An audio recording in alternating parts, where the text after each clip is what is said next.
देऊळबंद 2 आता परीक्षा देवाची या चित्रपटाच्या निमित्तानं अक्कलकोटला येण्याचा योग आलाय आणि आता चित्रपटातले कलाकार माझ्याबरोबर आहेत. खरं तर प्रवीण सरांचा चित्रपट करणं ही अजिबात सोपी गोष्ट नसते.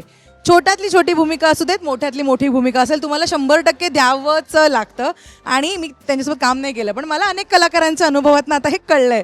तुम्ही मला सांगा, एकतर इकडे येण्याचा हा अनुभव आधी मला ऐकायला आवडेल आणि त्यांच्यासोबत काम करायची ती जर्नी कशी होती अतुल? खूप महत्त्वाची गोष्ट सांगेल की एकतर सरांसोबत काम करायला मिळणं खूप मोठी गोष्ट आहे आणि ही खूप मोठी संधी होती माझ्यासाठी. आणि मुळात त्यांनी हा विश्वास माझ्यावरती दाखवला हे पण खूप महत्त्वाचं होतं. तर राहिला प्रश्न सरांसोबत काम करण्याचा, तर मला फार आयडिया नव्हती कसं काम आहे किंवा काय आहे काय नाही आहे. पण ओव्हरऑलच सगळ्यांना माहितीच आहे सरांची काम करून घेण्याची पद्धत. मुळातच त्या माणसाला आहे ना खूप दूरदृष्टी आहे. सो त्यांना सगळं माहिती असतं. फक्त त्या माणसाचं एकदा का ऐकलं की ही गोष्ट अशी अशी करायची अतुल, बस संपला विषय. त्यांनाही माहिती आहे की काम बरोबर आणि व्यवस्थित निघणारच आहे. सो हाच अनुभव होता. सर चिडले, सर ओरडले, बऱ्याच शिव्या खाल्ल्या आम्ही, पण शिकायला खूप काही मिळालं. बरं, दुसरी गोष्ट अशी की इतके सगळे सारे दिग्गज कलाकार होते. म्हणजे मोहन जोशी सर, एवढा मोठा अनुभव होता त्यांच्याबरोबर, म्हणजे त्यांचा कामाचा. सो तोही खूप फायद्याचा ठरला आमच्यासाठी आणि त्यांची एक वेगळी एनर्जी होती, ती आम्हाला ऑटोमॅटिकली पास होत गेली. प्रश्न राहिला वहिनींचा, तर स्नेहल वहिनी, त्यांच्या धीराचीच भूमिका केली आहे मी. दत्ता पायगुडे माझ्या कॅरेक्टरचं नाव. सो वहिनींचं मी आत्तापर्यंत काम बघत आलो आहे.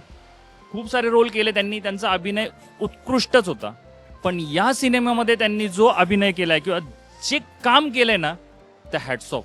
म्हणजे मी लहान तोंडी मोठा घास घेईल, पण मला प्रचंड काम आवडलं आहे त्यांचं. आणि होतं की एक आपण म्हणतो ना की इन्स्पिरेशन, किंवा हे काम बघत बघत आपल्याला याच्यातनं काय जागा घेता येतील किंवा काय करता येईल. तर ह्या सगळ्या गोष्टी मी अख्ख्या टीमकडून आणि माझ्या सहकलाकारांकडून पण शिकत गेलो. सो हा माझा प्रत्यक्ष अनुभव होता. तू सांग, एकतर ते कामाच्या बाबतीमध्ये खूप पक्के आहेत आणि देऊळबंद 2 ज्या चित्रपटाला ऑलरेडी देऊळबंदची लिगसी आहे, अजून 10 वर्ष झाले तरी तो चित्रपट जुना नाही वाटत, इतकाच फ्रेश आहे. कारण तो आपण दर गुरुवारी सगळेजण बघतो, असं वाटतं अरे हा आत्ताच आलाय की काय. आणि आता बोलणं झालं, बापरे 10 वर्ष पण झाले. एक जबाबदारी असते की आपण या आता दुसऱ्या पार्टचा भाग आहोत. बरोबर. तर पहिली गोष्ट, सरांनी आमच्या नाटकातून आलेल्या मुलांवर इतका विश्वास टाकला, यासाठी सरांना तर खूप खूप थँक्यू सो मच. आणि स्वामींनी आमच्याकडनं काम काढून घेतलं हे आम्ही बोलू शकतो. खरं तर सांगायचं तर माझ्या कॅरेक्टरचं नाव सचा. शूटिंगच्या आधी मी सरांना विचारलं की सर मला जरा कॅरेक्टरबद्दल सांगा, मला काहीच आयडिया नाही, मी पहिला पिक्चर करतोय, काहीच आयडिया नव्हती. सर बोलले कान उघडे ठेव आणि मी जसं सांगतो तेवढंच कर. तेवढंच आम्ही केलं. सरांचं सगळं ऐकलं आणि बाकी स्वामींनी आमच्याकडनं काम काढून घेतलं.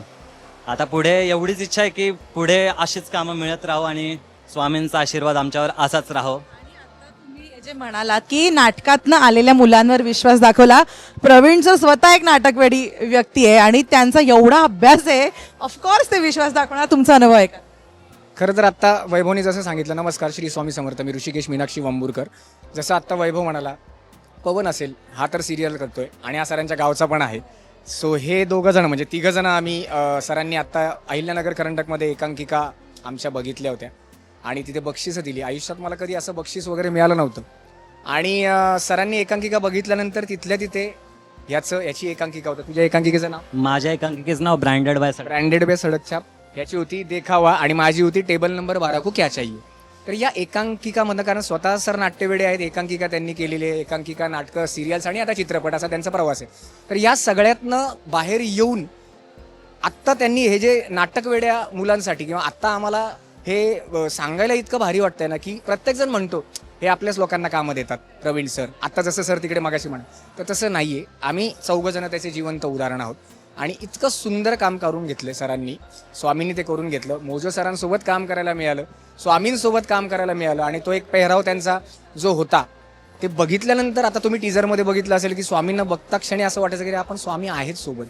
आणि स्नेहल वहिनींनी, जसं आता अतुल म्हणाला, खूप सुंदर काम केलं त्या माऊलीने. आणि खरंच जसं सरांनी आता टीजरमध्ये सांगितलं की एक माय माऊलीच देवाची परीक्षा घेऊ शकते. आणि आम्हाला, माझ्या कॅरेक्टरचं नाव हे मी सांगू का? ते नको, ते मी सिक्रेट ठेवतो. हां, ते मी हे करतो. पण खूप कमाल कॅरेक्टर आहे हे. आणि स्वामी ही सगळी संगी गँग, जसं संगी वहिनींचं नाव संगी आहे, संगी पायगुडे, आणि फक्त एक मानस आहे किंवा एक इच्छा आहे स्वामींच्या चरणी आज आपण इकडे आहोत. हा चित्रपट बघून महाराष्ट्रातल्या काय देशातल्या आत्महत्या थांबल्या पाहिजे, हा एक मानस आहे. That's it. श्री स्वामी समर्थ. बाकी 21 तारखेला पिक्चर येतोय.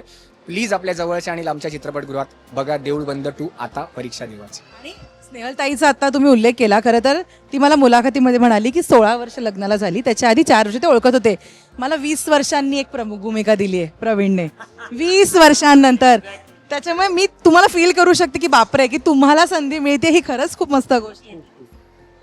खरं तर ही संधी म्हणजे माझ्यासारखा मुलगा तर ते इमॅजिनच करू शकतो की फक्त म्हणजे आपलं ते स्वप्न असतं ना की बाबा मी स्वतः, माझे वडील हे शेतकरी आहेत, मी ह्या सगळ्या अनुभवातून गेलेलो आहे, त्यामुळे ही गोष्टही मला जास्त रिलेट होतीये. मी आसपासच्या घरांमध्ये ही गोष्ट बघतो आणि जे स्वप्न आपण घेऊन चालतो की बाबा गावातून एक आलाय मुलगा, त्याला कोणत्या तरी एका डिरेक्टरने पाहिलं आणि मग त्याला काम मिळतंय, ते माझ्यासोबत घडलं. म्हणजे खरं तर मी तर ही स्वामींची कृपाच म्हणतो, कारण मी स्वतः स्वामींना खूप मानतो, मी त्यांचं सगळं करतो.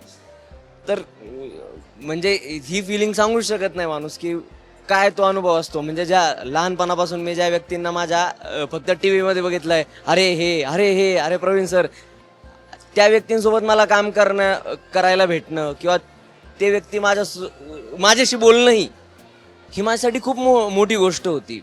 म्हणजे हे सगळे मंडळी तर आहेत, मी यांचं काम, आता दादाचं काम मी बघत आलेलो आहे आधी, त्यांच्यासोबत मला काम करायला मिळणं, ही म्हणजे ना माझ्यासाठी पर्वणी तर आहेच, पण त्यापेक्षा मोठं म्हणतो मी, माझ्यासाठी एक मोठं वर्कशॉप घडलं, ते खूप मजा आली, कमाल. भरभरून बोलताना त्यावरनं मला कळतंय, पण आपण जेन्युअनली विस्तारात खूप गप्पा मारूया मुंबईला गेल्यानंतर.